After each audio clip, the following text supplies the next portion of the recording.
आप सबका सबसे पहले आप सबका धन्यवाद। आज आप लोग ने समय निकाला है और हमारी प्रेस वार्ता के अंदर आप जुड़े हैं।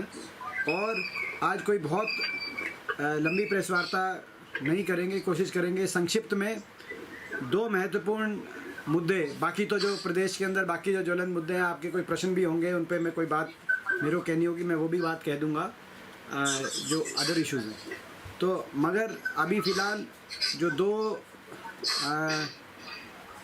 मुख्य केंद्र बिंदु आज की इस प्रेस वार्ता के रहेंगे मेरी तरफ से जो हैं, वो उनके बारे में मैं आपको पहले कुछ मिनट उन पे अपनी बात आपके बीच में मैं रखना चाहता हूँ।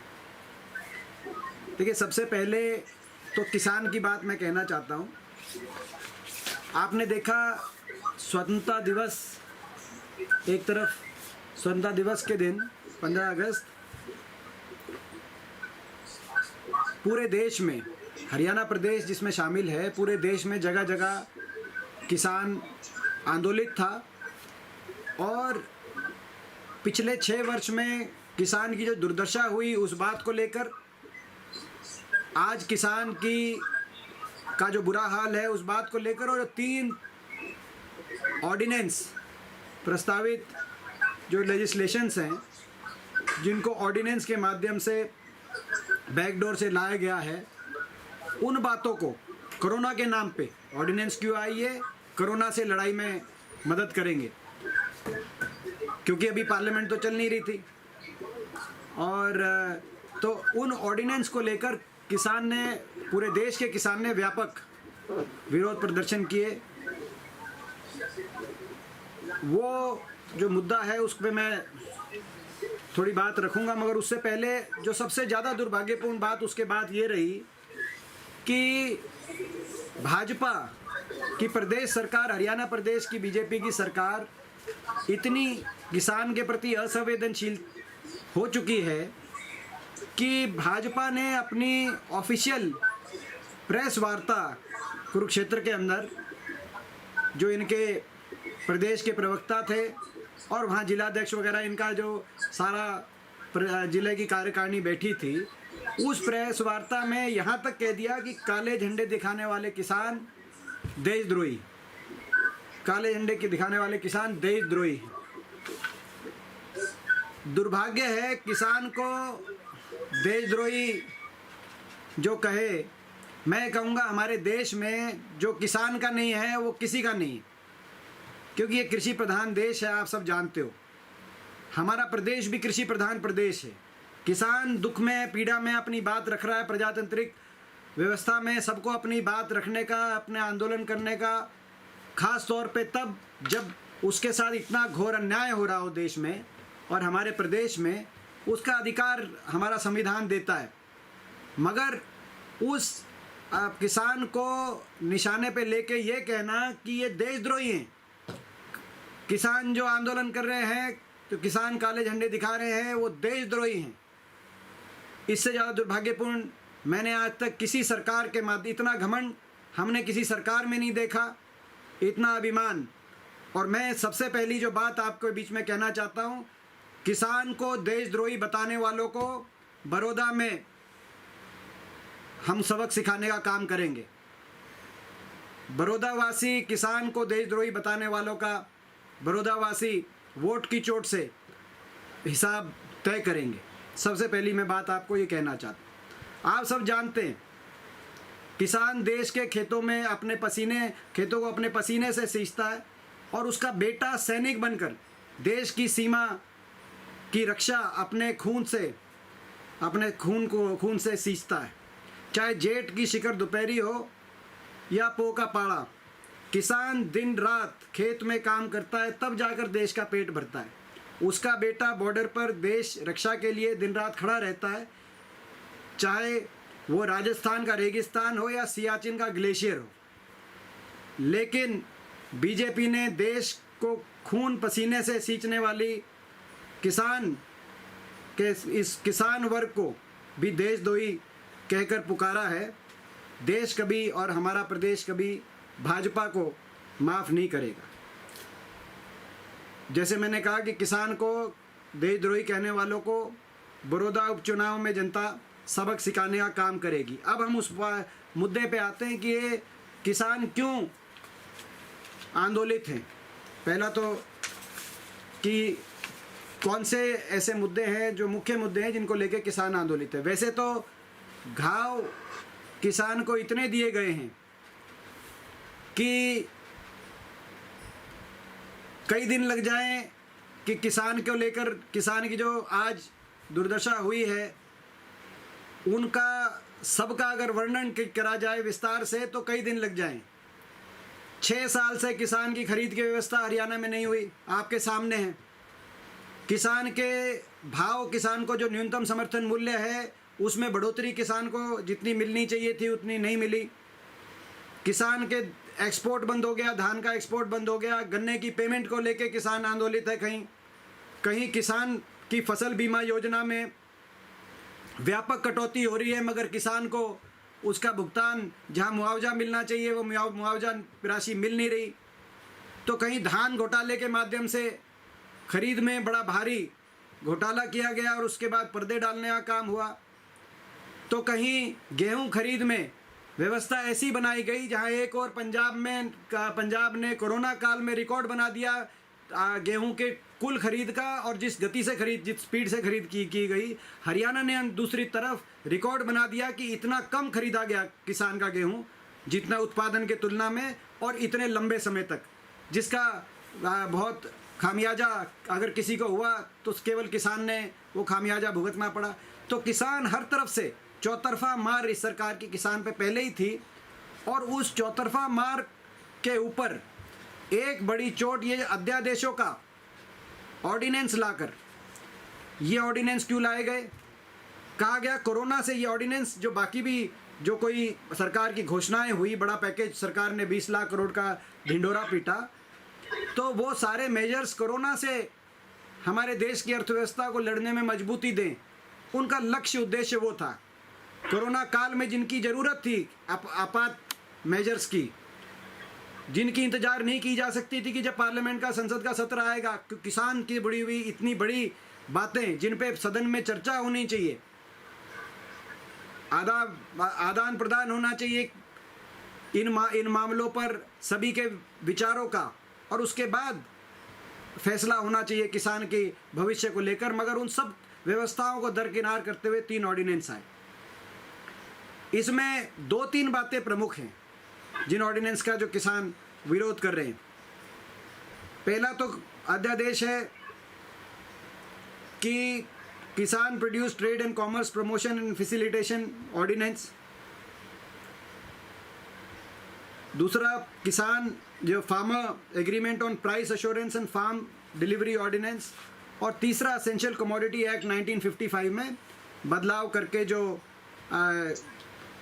स्टोरेज है, जो स्टोरेज को लेकर एसेंशियल कमोडिटी एक्ट जो बनाई गई थी कि इस प्रकार की व्यवस्था ना हो, उस ऑर्डिनेंस के अंदर बदलाव है। कॉन्ट्रैक्ट फार्मिंग का है, एक प्राइवेट जो खरीद है उस खरीद की व्यवस्था की तरफ व्यापक रूप से बढ़कर, और सरकार ये कह रही है कि हम आज़ादी देंगे, कहीं जाके किसान एक अपनी दूसरी मार्केट में भी जाके बेच सकता है।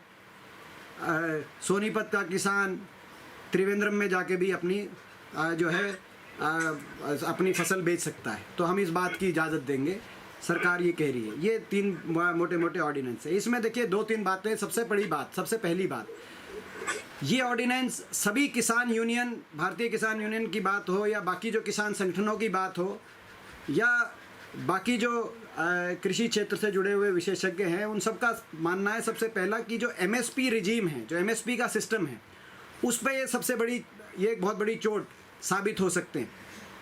अगर हम मंडी व्यवस्था को दरकिनार करके और प्राइवेट बायर्स को इस क्षेत्र के अंदर पूरी तरीके से अनियंत्रित, बिना किसी रेगुलेशंस के, बिना किसी कानून बनाए, उनको हम इस क्षेत्र के अंदर व्यापक रूप से खरीद की तरफ लेके जाएंगे, तो किसान के हित की रक्षा कौन करेगा जब एमएसपी की रेजिम कमज़ोर हो जाएगी।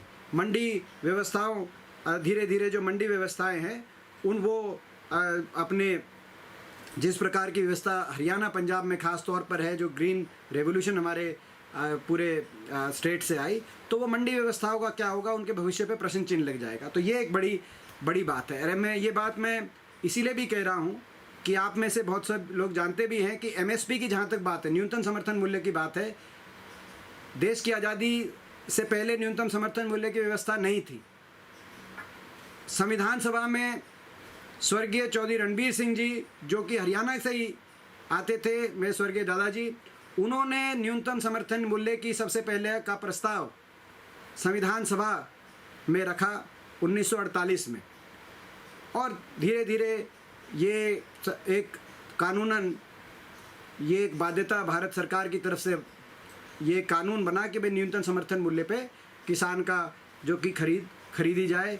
अलग अलग फसलें उसमें शामिल की गई, धीरे धीरे उन फसलों की संख्या भी बढ़ाई गई। पहले केवल गेहूं और चावल थे, गेहूं और धान, मगर धीरे धीरे बाकी फसलों को भी उसमें जोड़ा गया जैसे जैसे वो व्यवस्था बढ़ी। अगर मैं आप सभी से सवाल पूछता हूं, अगर सरकार न्यूनतम समर्थन मूल्य पे नहीं खरीदेगी धीरे धीरे और प्राइवेट खरीदेंगे, तो अदानी और अंबानी उसमें अपना मुनाफा बढ़ाने के लिए किसान से खरीदेंगे या किसान को मुनाफा देने के लिए खरीदेंगे? आप किसान को मुनाफा देने की बात तो करते हो कि किसान को मुनाफा मिलेगा, उस पर भी मैं आऊँगा अभी, मगर आप खुद खरीद से बच के प्राइवेट बड़े बड़े प्लेयर्स को उस खरीद के अंदर लाने की बात करते हैं। ये किसान संगठनों की विरोध का पहला कारण है। दूसरा कारण मंडियाँ। ये अगर मंडियों की व्यवस्था, खास तौर पे हमारे प्रदेशों ने, जिन प्रदेशों के माध्यम से हरित क्रांति इस देश का संचार हुआ, उन प्रदेशों में अगर मंडियों की व्यवस्था ही अगर कमज़ोर हो जाएगी, इसीलिए पंजाब सरकार ने खुल के इसका विरोध किया है, आपने देखा होगा। हरियाणा सरकार तो खैर इसका विरोध सोच ही नहीं सकती, क्योंकि वो तो जो ऊपर से इनकी हाईकमांड कहेगी वो उसी लाइन पे चलेंगे। जैसे कि आपने देखा SYL पे चुप्पी साध के बैठे हुए हैं। प्रधानमंत्री जी ने समय भी नहीं दिया SYL पे, या मुख्यमंत्री जी ने उनसे समय नहीं मांगा, भगवान जाने, मगर हमने तो सबने कहा था कि आप समय लीजिए, और इनने कहा था समय लेंगे, सारे हरियाणा जाके मिलेगा सुप्रीम कोर्ट के फैसले के बाद, वो याद दिला दूँ। तो इसी प्रकार से इस मामले पे भी हरियाणा के किसानों की कोई हितों की कोई इनके मस्तिष्क में कोई विचार मुझे दिखाई नहीं देता। मंडियों की व्यवस्था कम होने से ना सिर्फ मार्केटिंग बोर्ड, उनसे जुड़े हुए सारे एम्प्लॉयज़ के भविष्य पे प्रश्न चिन्ह लगेंगे, किसान को तो जो चोट पहुंचेगी वो पहुंचेगी। जैसे मैंने आपको बताया कि प्राइवेट जब बाइंग पूरी हो जाएगी, उसके साथ साथ राजस्व में भी हरियाणा सरकार को 6% टैक्स मिलता है मंडियों के जरिए, इसीलिए पंजाब का विरोध का एक कारण वो भी है। तो हमारे हरियाणा के अंदर भी जो है 6% राज्य सरकार को टैक्स मिलता है। कृषि व्यवस्था को केंद्र के अधीन जाने से मंडियों के जरिए हरियाणा प्रदेश को मिलने वाले राजस्व में भारी गिरावट आएगी, और इसकी भरपाई कौन करेगा? जो प्रदेश सरकार का जो बजट है, क्या केंद्र सरकार करेगी? अभी इन ऑर्डिनेंसेस में कोई जिक्र नहीं है इस बात का, तो इसकी भरपाई कौन करेगा? तो मुख्य बात जो मैंने कहा कि इस मामले को देखते हुए मुख्य बात ये है कि या तो MSP का कानून बने, साथ में इन ऑर्डिनेंसेस में एक बात आए कि भाई MSP से नीचे कोई नहीं खरीद सकता, और उसकी कोई ना कोई प्यूनिटिव मेजर्स हों, कोई लीगल पेनल्टीज़ हों, और उसकी सज़ा तय हो कि MSP से नीचे जो प्राइवेट प्लेयर्स, बड़े कोई जो प्राइवेट प्लेयर्स अगर खरीदने का प्रयास करेंगे, उसके बिना तो ये जो MSP की व्यवस्था जो आज़ादी से लेकर आज तक जिसने किसान को अपने पैरों पे खड़े कर अपने सशक्त बनाने का काम किया है, उस व्यवस्था पे बड़ा भारी प्रहार है। अच्छा, किसान संगठन आपको बिहार का भी उदाहरण देंगे, जहाँ पे इस व्यवस्था से पीछे हटे, जिसका सबसे बड़ी भुगतान वहाँ के किसान को करना पड़ा। नहीं तो शुरू में बिहार में भी इस प्रकार से मंडी और MSP की जो है खरीद की व्यवस्था बिहार प्रदेश में भी थी, जिससे बिहार प्रदेश ने कदम पीछे हटाए, जिससे वहाँ का किसान आज तक उभर नहीं पाया है। तो ये अगर आज की रूपरेखा में अगर इन ऑर्डिनेंसेस को आगे बढ़ाया जाएगा, तो कहीं ना कहीं आज़ादी से पहले की परिस्थिति किसान भगवान भरोसे, प्राइवेट और बड़े प्राइवेट प्लेयर्स और किसानों के बीच का जो फैसले होंगे, जो सौदे होंगे, उसमें कोई रोक टोक नहीं, कोई नियंत्रण नहीं। सरकार MSP के माध्यम से खरीद में सरकार अपने पांव पीछे हटाएगी। ये एक बड़ा चिंता का विषय। इसके साथ जो कॉन्ट्रैक्ट फार्मिंग भी है, उसमें एक और इशू है कॉन्ट्रैक्ट फार्मिंग को लेकर। जो कॉन्ट्रैक्ट फार्मिंग आज के दिन आपको पता, हरियाणा की यथास्थिति, ठेके पे बहुत से छोटे किसान, मीडियम साइज किसान ठेके पे दूसरे की ज़मीन लेकर फार्मिंग करते हैं। जब बड़ी बड़ी कंपनियां रिलायंस और अदानी इस क्षेत्र के अंदर आएंगी और हजारों लाखों एकड़ को एक साथ ठेके पे लेने की बात करेंगी, तो वो जो छोटे किसान जिनके पास ज़मीन नहीं है, मगर वो गांव के अंदर, हर गांव के अंदर आपको बहुत ऐसे परिवार मिलेंगे जो ठेके पे लेकर ज़मीन करके, और अपने ये उनका रोज़गार है, ये उनकी जीविका का क्या होगा? वो एक तरीके से उनकी जीविका को नष्ट करने का काम ये सरकार कहीं ना कहीं करेगी। अनियंत्रित कॉन्ट्रैक्ट फार्मिंग की तरफ हम बढ़े तो।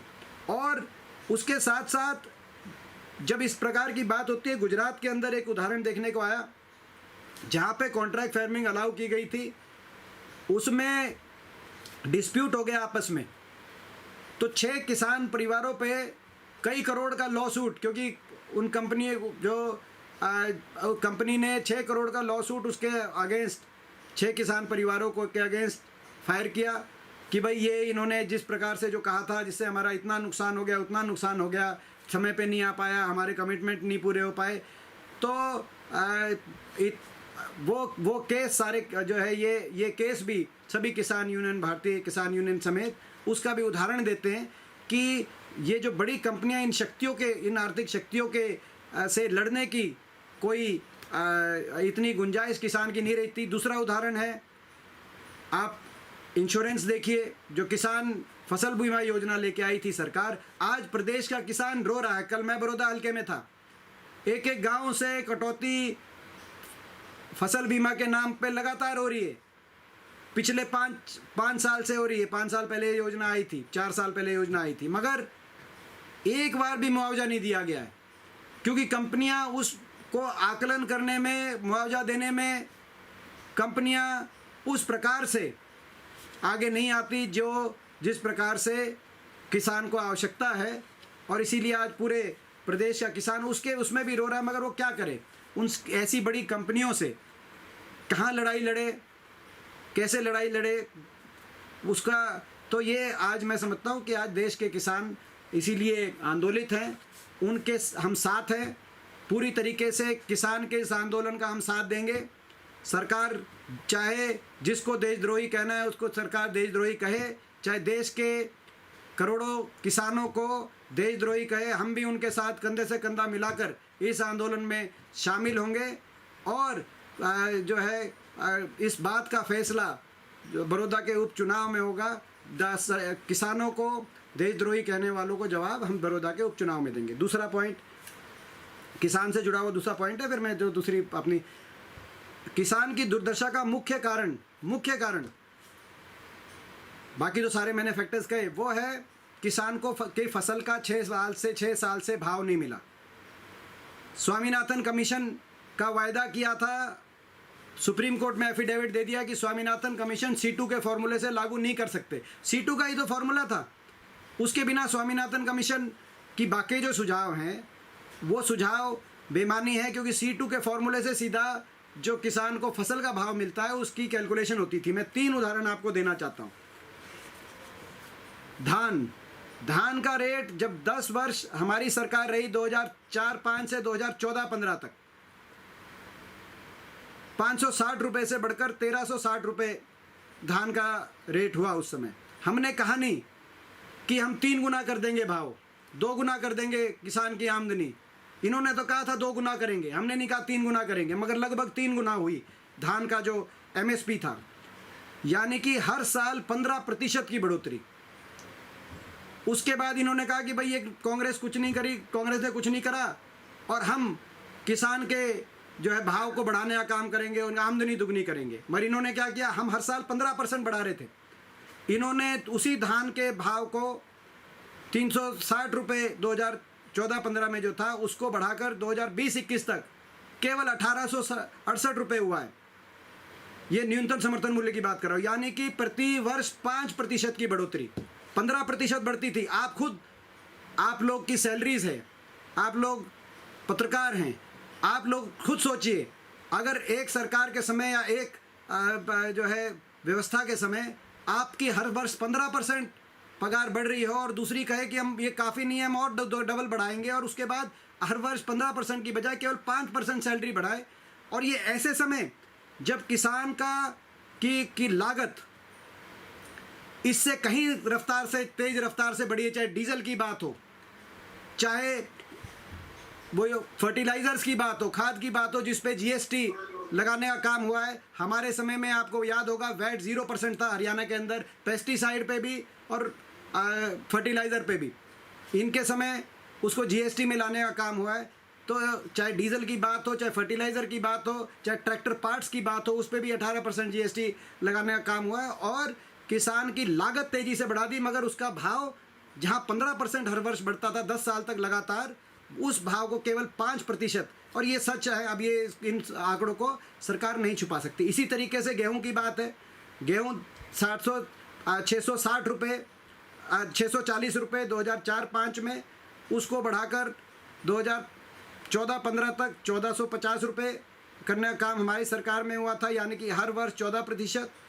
और इनकी सरकार में ये अभी तक 1450 रुपये से बढ़ाकर 1925 रुपये हुआ था, यानी कि हर वर्ष औसत 5%। इसी तरीके से गन्ना है, गन्ना क्योंकि केन कंट्रोल बोर्ड प्रदेश सरकार के अंडर में आता है, तो ये इसकी जिम्मेदारी और उसके चेयरमैन मुख्यमंत्री होते हैं, तो ये पूरा फैसला प्रदेश सरकार का माना जाता है। गन्ने का रेट हमारे समय 117 रुपये से बढ़ाकर 310 रुपये, 117 रुपये 2004-05 में बढ़कर 310 रुपये 2014-15 में हुआ था, यानी कि हर वर्ष 17% बढ़ोतरी गन्ने के भाव में देने का काम हमारी सरकार के समय होता है, प्रति वर्ष बढ़ोतरी। और इनके समय गन्ने की जहाँ तक बात है, इनके समय 2020-21 तक मात्र 20 और 30 रुपये, डिपेंडिंग ऑन कौन सी क्वालिटी है, जो है सोइंग अर्ली है कि सोइंग लेट है, 330 से 340 रुपये, यानी कि प्रति वर्ष 1 से 2%। कहाँ 17% बढ़ोतरी 10 साल तक हर वर्ष गन्ने के अंदर, और कभी पेमेंट को लेकर किसान को आंदोलन नहीं करना पड़ा। और कहाँ 6 वर्ष तक केवल 1% बढ़ोतरी हर वर्ष या 2% बढ़ोतरी हर वर्ष, और हर वर्ष किसान आंदोलन के बाद उसको पेमेंट, किसान को तड़पा के पेमेंट करने का काम इस सरकार ने किया, जो आज हमें देशद्रोही बताने का काम कर रही है, किसानों को देशद्रोही बताने का काम कर रही है। जब किसान अपनी जायज़ हकों को मनवाने के लिए सड़कों पे आने पे विवश हो गए, तो ऐसे किसान आंदोलन को पूरा समर्थन हम डिक्लेयर करते हैं, चाहे इस आंदोलन को सरकार कुछ भी बचाए, और किसान के जायज़ हकों को लेकर हम लड़ाई लड़ेंगे। और इन्होंने कहा था 2016 के अंदर, कहा था कि 2015-16 में कि 6 साल में किसान की आमदनी दुगनी कर देंगे। 2021-22 आ रहा है, किसान की आमदनी दुगनी की बजाय कम कर दी इन्होंने। अगले साल अगर ये न्यूनतम समर्थन मूल्य दुगना भी करें तो भी दुगनी आमदनी उस टाइम से होना संभव नहीं है, क्योंकि लागत इतनी बढ़ गई है।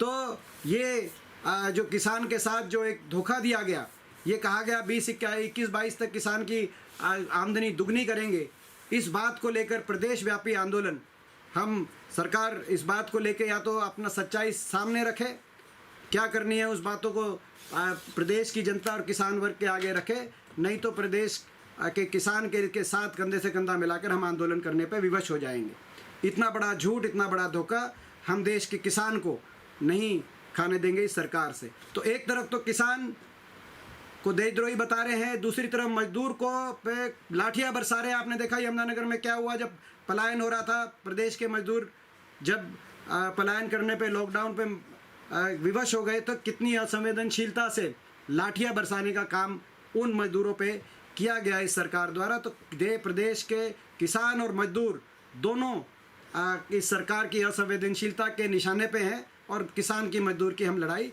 लड़ेंगे। इसके अलावा जो दूसरा पॉइंट है, ये तो हो गया किसान वाला पॉइंट आज की प्रेस कॉन्फ्रेंस का, जो मैंने कहा कि 2 पॉइंट। दूसरा पॉइंट मैं बेरोजगारी से संबंधित भी संक्षिप्त में कहना चाहता हूँ। जहाँ तक बेरोजगारी की बात है, हम बड़े शर्मसार हो रहे हैं। जो प्रदेश दिल्ली के 3 तरफ हो, जिस प्रदेश में 2013-14 में देश में सबसे कम बेरोजगारी दर हो, बेरोजगारी प्रतिशत हो, सबसे ज़्यादा निवेश दर हो 2013-14 में, और तीसरे चौथे नंबर पे देश में सबसे तेज गति से विकास दर हो, जीएसडीपी ग्रोथ रेट, उस समय प्लानिंग कमीशन के आंकड़े, आज का नीति आयोग।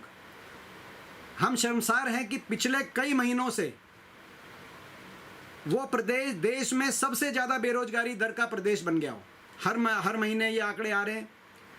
शुरुआत हुई थी नवंबर में, जब हरियाणा और त्रिपुरा दोनों देश के सबसे ज़्यादा बेरोजगारी दर के प्रदेश बन गए। अप्रैल में ये 43% बेरोजगारी दर पहुंच गई, देश में सबसे ज़्यादा। जम्मू कश्मीर से ज़्यादा, उत्तर प्रदेश बिहार से ज़्यादा, जहाँ के लोग हमारे यहाँ रोज़गार ढूंढने आते थे। 6 वर्ष में 1 पैसे का निवेश इस प्रदेश में हुआ नहीं। सरकारी क्षेत्र के अंदर छलावा किया गया, बड़े बड़े बातें की गई, और जिनकी पोल में अभी खोलने का काम अभी उनके आंकड़ों के साथ मैं करूंगा कि सरकारी क्षेत्र में कितने रोजगार दिए या नहीं दिए, कितनों की छटनी की गई। ना सरकारी क्षेत्र में ना निवेश हुआ, ना निजी क्षेत्र के अंदर। हरियाणा की अर्थव्यवस्था को पटरी से उतार दिया। हरियाणा पे कर्जा 3 गुना बढ़ गया, मगर बेरोजगारी में हरियाणा बेजोड़, देश में सबसे ज़्यादा बेरोजगारी। चिंता इस विषय की इसलिए भी है, वो परिवार तो नष्ट हो रहे हैं, वो बेरोजगारों के साथ उनके माता पिता, पूरा परिवार आज चिंतित है अपने भविष्य को लेकर, मगर साथ में जो क्राइम रेट बढ़ रहा है हरियाणा के अंदर तेजी से। एक हरियाणा के अंदर निवेश ना होना, एक फैक्ट्री ना लगना, एक बड़ा प्रोजेक्ट ना आना, किसी को चिंता नहीं। सरकार में जो लोग बैठे हैं, 6 साल हरियाणा के बर्बाद कर दिए इन्होंने। Haryana deserved better, Haryana deserves better.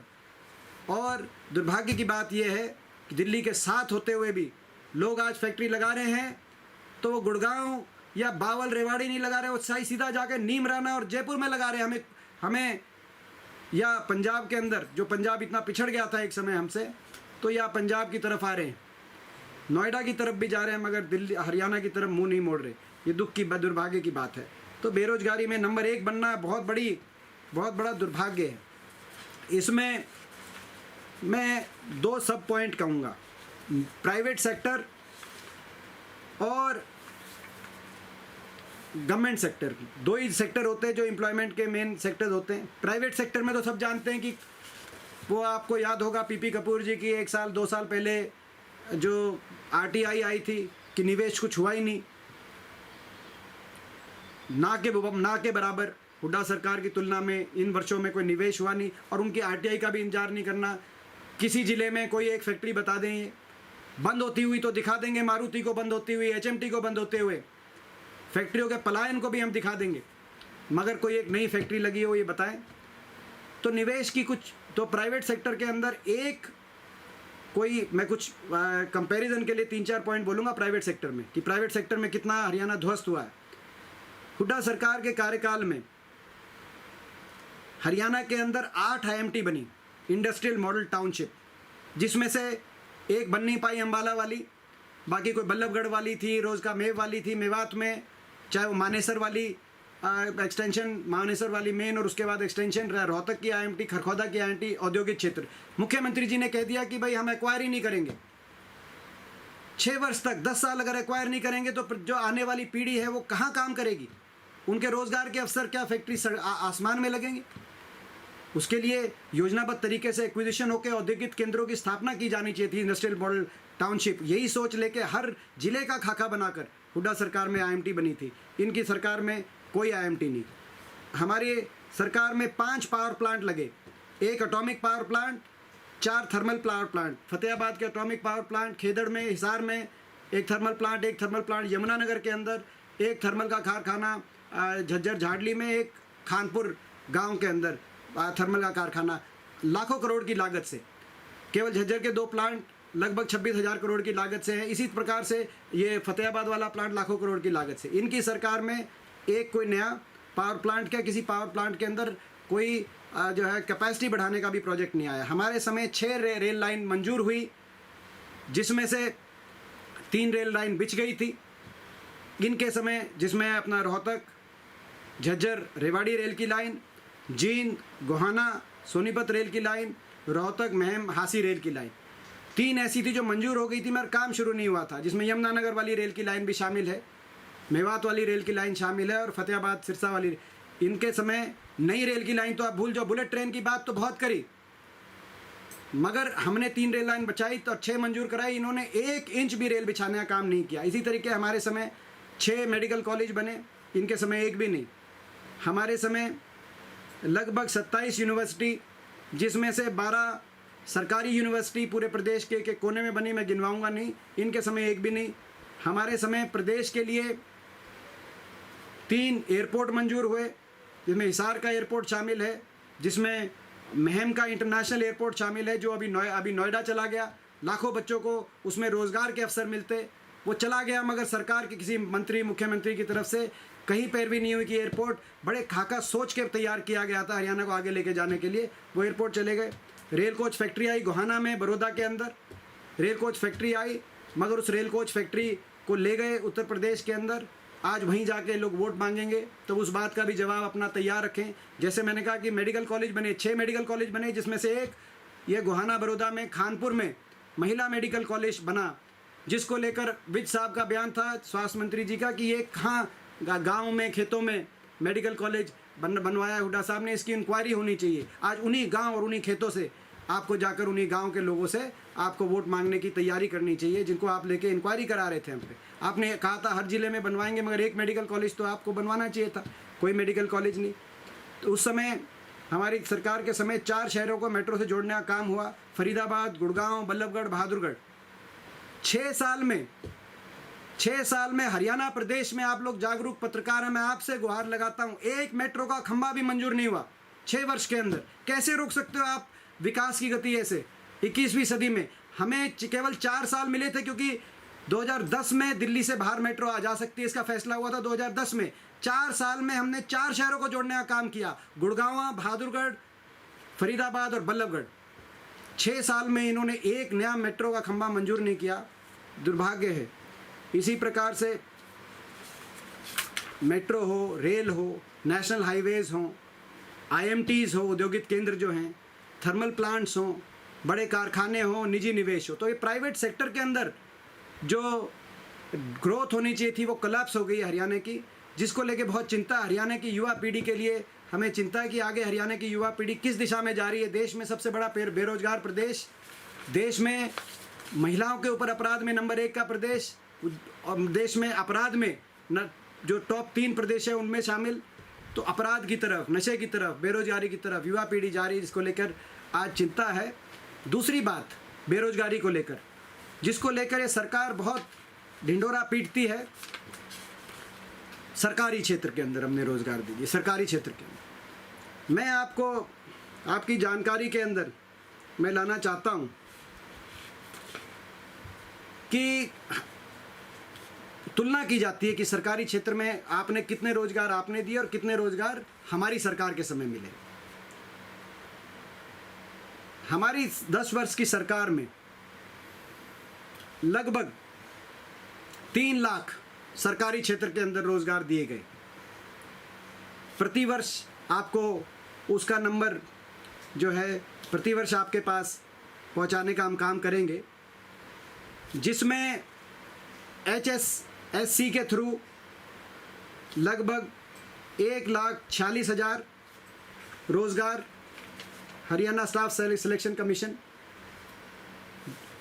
और इनमें मैं जो HSSC की भर्तियां हो गई थी हमारे समय, कंप्लीट हो गई थी, उनके मैं जिक्र कर रहा हूँ। एडवर्टाइजमेंट आई और बाद में भर्ती इनके समय हुई, उनका जिक्र नहीं कर रहा। जो भर्तियां कंप्लीट हो गई थी, रिजल्ट डिक्लेयर हो गया था, मैं उनका जिक्र कर रहा हूँ। 1,46,385 रोज़गार हरियाणा स्टाफ सिलेक्शन कमीशन के थ्रू मिले। इसके अलावा लगभग 3,500 MITC के कर्मचारी जो पिछली सरकार के बर्खास्त किए हुए थे, चौटाला सरकार के और कॉन्फेड के, उसमें लगभग दोनों मिलाकर MITC और कॉन्फेड 4,000 बनते हैं, जिनकी रीइंस्टेशन हुई हमारे सरकार में। इसके अलावा सफाई कर्मचारी 11,000 जो ये परमानेंट सफाई कर्मचारी है गांव के अंदर, जिनको लगाने का काम हुआ। इसके अलावा जो बिल्कुल रेगुलर एम्प्लॉयज़ के तर्ज पर गेस्ट टीचर 23,700 हमारी सरकार के समय लगे। कंप्यूटर टीचर 5,000 हमारी सरकार के समय लगे, जिनको हटाने का काम इस सरकार में हुआ। ASHA worker 12,000, anganwadi 27,000, mid day worker 20,000, कुल मिलाकर 2,34,000। ये जो ये नंबर जो है ये 2,34,000। इसके अलावा लगभग 40,000 डीसी रेट पर, जो टेम्परेरी जिसको आप कह सकते हैं, जो डीसी रेट पे जो होता है। और उसके अलावा जो यूनिवर्सिटीज़, क्योंकि हमारे समय इतनी यूनिवर्सिटीज़ खोली गई, जैसे मैंने आपको बताया यूनिवर्सिटीज़ और मेडिकल कॉलेज, उन यूनिवर्सिटीज़ में जो एम्प्लॉई सारे भर्ती किए गए वो इन आंकड़ों से अलग हैं, क्योंकि वो HSSC नहीं, वो यूनिवर्सिटी खुद उन एम्प्लॉयज़ को लगाने का काम करती है। इनके समय तो एक यूनिवर्सिटी नहीं बनी, मगर हमारे समय हरियाणा के हर ज़िले में लगभग जो है अलग अलग यूनिवर्सिटीज़ बनी। आपको मैंने कहा 27 यूनिवर्सिटीज़ हरियाणा के अंदर स्थापित की गई थी। उन सारे यूनिवर्सिटीज़ के एम्प्लॉयज़, जो प्रेस नोट आएगा उसमें जो HSSC की एडवर्टाइजमेंट डेट, जैसे नंबर 4/2009 HSSC की advertisement date 12,643, number 6/2006 10,513 vacancies. HPSC की जो है 9,870 पोस्ट, नंबर 3/2009। तो ये सारी एडवर्टाइजमेंट्स के साथ, मैं एक से ही बहुत लंबी बात हो जाएगी, मगर एक जो है जो हमारे समय भर्ती की गई थी उनका सारा फिगर आप तक पहुंचाने का काम करूंगा। और मैं एक और ये बताऊं, ये कह रहे हैं कि 70,000 हमने दे दिए रोज़गार, मैं उस पर भी आऊँगा कि 65-70,000 रोज़गार हमारे समय में दी गई। इनका यही आंकड़ा है, 68,000 है कि 70,000 है। उस आंकड़े की भी मैं पोल खोलने का काम करूँगा अभी। मगर उससे पहले मैं एक और बात, जितना ये कह रहे हैं केवल एजुकेशन सेक्टर में, एजुकेशन सेक्टर में हमारे समय 98,211 केवल एजुकेशन सेक्टर में इतनी भर्ती हुई, जिसमें जैसे मैंने आपको कुछ अभी एडवर्टाइजमेंट्स की वो दी आपके पास। HSSC एडवर्टाइजमेंट नंबर 4/2009 12,643, जिसमें JBT 9,600, DPE, math master, science master, SS master, music master, home science master. HSSC advertisement number 6/2006 10,513 education महकमे में। HPSC lecturer in various subjects advertisement number 3/2009 9,870 lecture in various subjects PRT JBT।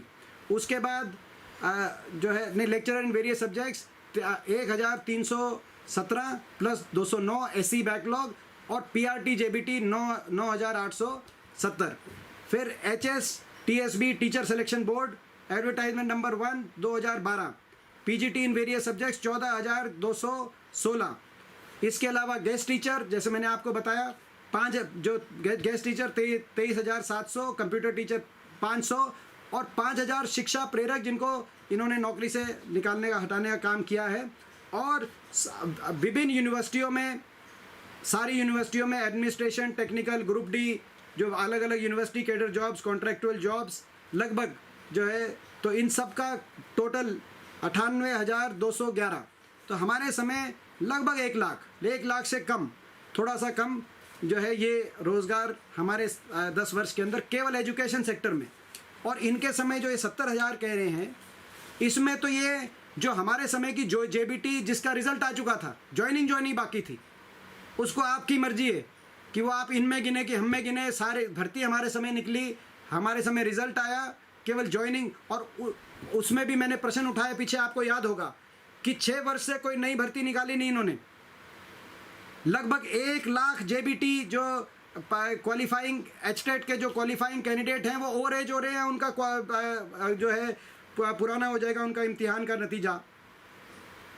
वो इंतज़ार में 6 साल से बैठे हैं, हर वर्ष हज़ारों की संख्या में उनमें से एलिजिबल हो जाते हैं, उनका इम्तिहान का नतीजा एलिजिबल हो जाता है, वो ओवर एज हो जाते हैं। सरकार ने एक भी JBT की भर्ती नहीं निकाली। और शिक्षा मंत्री जी का गैर जिम्मेदाराना अभी बयान आया कि वो जो अपना जो बदली इसलिए नहीं निकाल रहे कि भाई जो हमारे पास वैकेंसी नहीं है। और वैकेंसी क्यों नहीं है? सरकारी स्कूल बंद कर दिए गए बहुत से, आपको पता है हर वर्ष बंद कर रहे हैं, या डाउनग्रेड कर दिए गए। और जो टीचर स्टूडेंट रेशो है, जो हमारे समय 1/25 थी, उसको बढ़ाकर 1/30 कर दिया।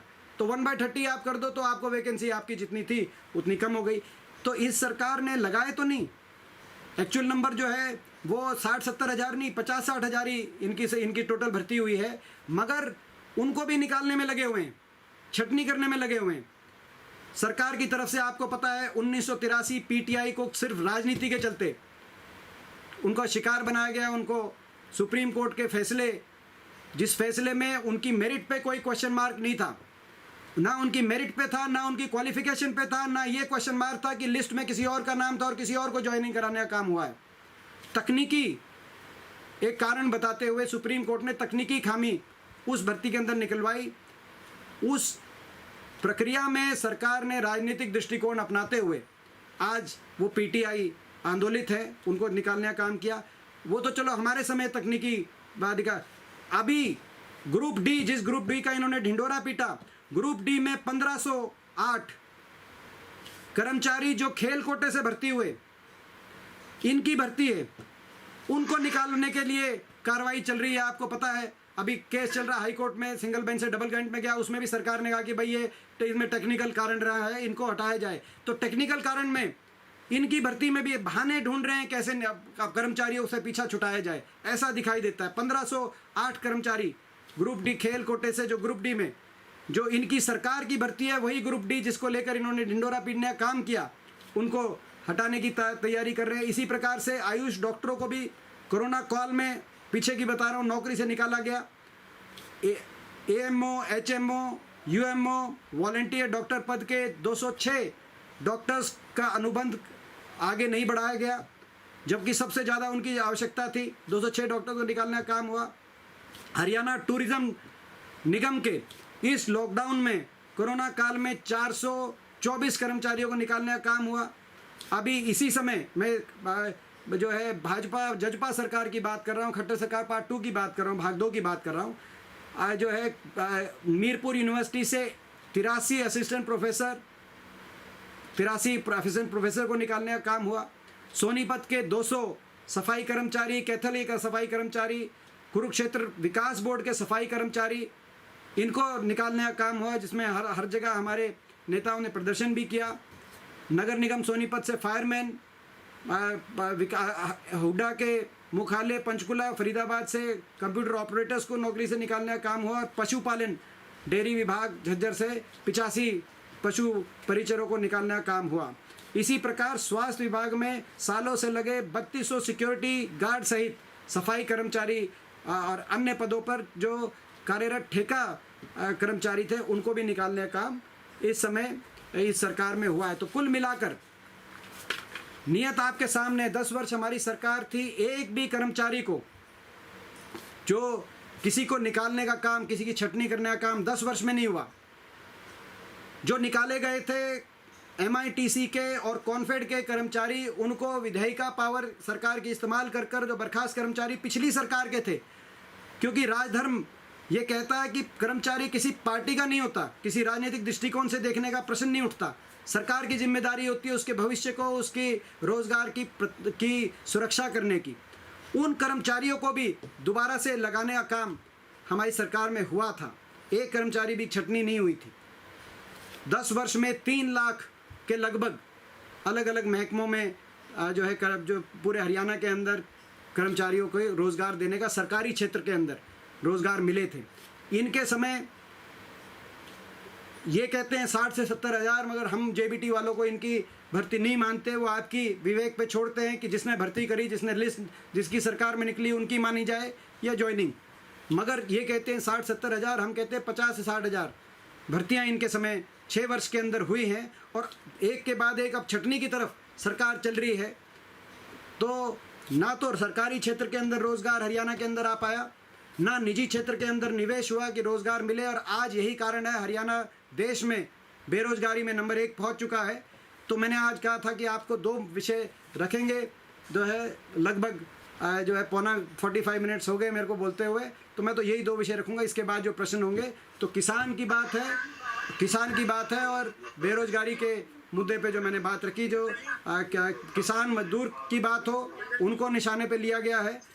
और जो है हरियाणा का नौजवान जो आज सबसे ज़्यादा बेरोज़गारी दर की मार झेल रहा है, हर महीने के आंकड़े बताते हैं। और एक और आखिरी बात, इसके बाद आप लोग सवाल पूछ लेना। ये CMI के डेटा पे प्रश्न चिन्ह उठा दिया था अभी पीछे मुख्यमंत्री जी ने कि ये CMI तो प्राइवेट एजेंसी, सरकारी नहीं, ऐसा कुछ बोला था।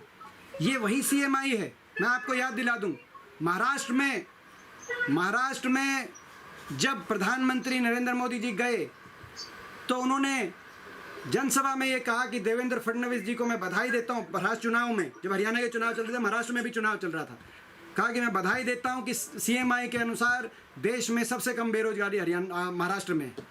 तो मोदी जी उसको मान रहे हैं महाराष्ट्र में। खट्टर साहब कह रहे हैं नहीं। इनके उप मुख्यमंत्री उसी CMI की रिपोर्ट पर पिछले कई वर्षों से इस सरकार पर निशाना साध रहे थे। आज वो महकमा कहीं ना कहीं उनके पास भी है। वो पहले तो उसको मान रहे थे, अब कह रहे नहीं। अच्छा, उसको आप छोड़िए, NSSO भारत सरकार का जो आंकड़ा है वो भी ये बताता है कि आज तक सबसे हाईएस्ट बेरोजगारी आज हमारे देश में, जिसमें हरियाणा सबसे टॉप प्रदेशों में एक आता है, जो भारत सरकार का NSSO का। और ये जो CMI की रिपोर्ट आई है लेटेस्ट, जिसमें ये दिखाया गया है कि सबसे ज़्यादा बेरोजगारी हरियाणा में, इसमें जो लोएस्ट प्रदेश हैं वो लगभग सारे BJP के प्रदेश हैं। ये भी मैं बता दूं आपको कौन सा प्रदेश है, आप जाके नेट पे सर्च कर लीजिए। जो लोएस्ट प्रदेश है जिसमें सबसे कम बेरोजगारी है वो भी भाजपा के प्रदेश हैं। तो उसकी रिपोर्ट को जब उन प्रदेशों के मुख्यमंत्री मानेंगे, हमारे देश के प्रधानमंत्री जी मान रहे थे, तो हरियाणा के उप मुख्यमंत्री मान रहे थे रातों रात अपना पक्ष बदलने से पहले, तो फिर हमारे मुख्यमंत्री जी और ये सरकार क्यों ना माने उनके, और क्यों चिंतित ना हो। इसको लेकर भी हमें बड़ी चिंता है कि कम से कम पहले जो समस्या है वो उस बात को एक्नॉलेज तो करें कि प्रॉब्लम है, फिर उसके समाधान की तरफ हम बढ़ सकते हैं। तो ये हो गया। अब जितने भी प्रश्न हैं, पौना घंटा हो गया, तो 4:30 तक इसको ख़त्म करने का प्रयास करेंगे। तो जितने भी प्रश्न हैं आप लोग एक एक करके पूछ सकते हैं। तो इसमें अगर प्रति जी की मदद मिल जाएगी या मैं आप कहेंगे तो जिस भी क्रम में, तो उसी क्रम में जो है उन प्रश्नों को का उत्तर देने का मैं प्रयास करूँगा। देवेंद्र जी, this side Vineet Kapoor from ANP News. This side Vineet Kapoor from ANP News. Devendra जी, आपने जिक्र किया SYL का। SYL को लेकर क्योंकि हाल ही में सुप्रीम कोर्ट के अंदर दोबारा से सुनवाइयों का सिलसिला जो है वो शुरू हो चुका है। आज भी इस मामले पर सुप्रीम कोर्ट में सुनवाई हो रही है और अब कल ये कहा जा रहा है कि कल दोनों प्रदेश जो हैं, जिसमें पंजाब और हरियाणा के मुख्यमंत्री शामिल रहेंगे, केंद्र के मिनिस्टर जो हैं वो शामिल रहेंगे। तो बैठकों का दौर शुरू हो चुका है, लेकिन जो पंजाब है वो स्पष्ट कह चुका है कि उनके पास एक भी बूंद पानी नहीं है। तो ऐसे में आपको लगता है कि अब इसका कोई हल निकल पाएगा, या फिर हरियाणा जो है अभी भी इस मसले को लेकर संजीदा नहीं हो पाया, खासकर करके अगर हम मनोहर लाल और जो दुष्यंत सरकार है इसकी बात करें? देखिए कपूर साहब, पंजाब के पिछले कई मुख्यमंत्रियों ने ये रटी रटाई बात कही है कि हमारे पास पानी नहीं है, और भी आक्रामक बातें कही हैं और भी आक्रामक कार्रवाइयाँ करी हैं। इसीलिए जब दो प्रदेशों में कोई आपसी विवाद होता है तो उसकी प्रक्रिया होती है हमारे देश के संविधान के अंतर्गत, और कॉन्स्टिट्यूशनल सुप्रीम कोर्ट ने इस कॉन्स्टिट्यूशनल मैटर को डिसाइड किया शुरू में। और हरियाणा के पक्ष में जब फैसला आया, कई साल के केस लड़े और कई सरकारों ने उस केस में अपनी लड़ाई में अपने अपने समय का योगदान दिया, जिसको मैं किसी को कम ज़्यादा नहीं आंकना चाहता, क्योंकि हम मानते हैं कि जब हरियाणा की लड़ाई लड़ी जा रही थी सुप्रीम कोर्ट में, तो सभी प्रदेश सरकारों ने, हरियाणा की जो भी सरकार रही हो, हमसे पहले वाली भी रही हो चाहे हमसे बाद वाली भी रही हो, जब तक फैसला आया तब तक सबने हरियाणा का पक्ष सही से रखा होगा। मगर हमारा जो नज़रिया ये है कि जहाँ हमें निराशा है वो ये है, जब फैसला आ गया उस समय उस फैसले को, अब तो दोबारा से आपने कहा कि भाई दोबारा पंजाब चला गया, दोबारा ये शुरू हो गया, मगर उस समय जब दबाव बनाने की आवश्यकता थी, उस फैसले को लागू कराने के लिए आगे कदम बढ़ाने थे, तब पूरे प्रदेश ने एकजुट होकर एक स्वर में कहा कि मुख्यमंत्री जी, प्रदेश एक है, हमको एक स्वर में जाकर प्रधानमंत्री जी से कहना चाहिए कि सुप्रीम कोर्ट का फैसला लागू कीजिए। पंजाब अगर उस फैसले से पीछे हटता है तो कोई संवैधानिक शक्ति नहीं है पंजाब की कि वो सरकार सुप्रीम कोर्ट की फैसले की अवमानना में उस फैसले से पीछे हटे और सरकार में रहे। हमने यहाँ तक भी बात कही, हमने कहा कि प्रधानमंत्री से चल के मिलेंगे, सारे इकट्ठे मिलेंगे और एक स्वर में ये बात प्रधानमंत्री जी को कहेंगे। और मुख्यमंत्री जी ने, जो कि प्रेस में आप लोगों ने अच्छा कवर किया, धन्यवाद, बड़ी खबर छपी पूरे हफ्ते में बड़ी कि मुख्यमंत्री जी ने सबको कहा कि मैं प्रधानमंत्री से समय लूँगा और सब जल के मिलेंगे। मगर उसके बाद 3 साल बीत गए, ना तो ये जवाब आया कि आपने समय मांगा और या मिला नहीं, या आपको मिला नहीं, या आपने मांगा नहीं। क्या कारण? या अगर मांगा नहीं तो फिर कैसे कह सकते हैं हम कि ये सरकार सीरियस है, और मिला नहीं तो इससे बड़ा तिरस्कार संघीय ढांचे में, इससे बड़ा तिरस्कार देश की केंद्र की सरकार किसी राज्य का क्या कर सकती है जिसके हक में फैसला आया, उसको समय नहीं मिला। मगर ये स्पष्टीकरण मैं तो नहीं दे सकता। मैं तो ये जानता हूँ कि जो लड़ाई लड़ी जानी चाहिए थी उस समय लड़ी जानी चाहिए थी, उसमें पिछले कई वर्षों में, जैसे मैंने कहा, मैं किसी और सरकार की कार्यशैली पे इसमें टिप्पणी नहीं करना आता, क्योंकि जब तक केस का एक फैसला नहीं आया तब तक सब अपने संवैधानिक तरीके से लड़ाई लड़ रहे थे। मगर उस समय राजनीतिक लड़ाई की ज़रूरत थी।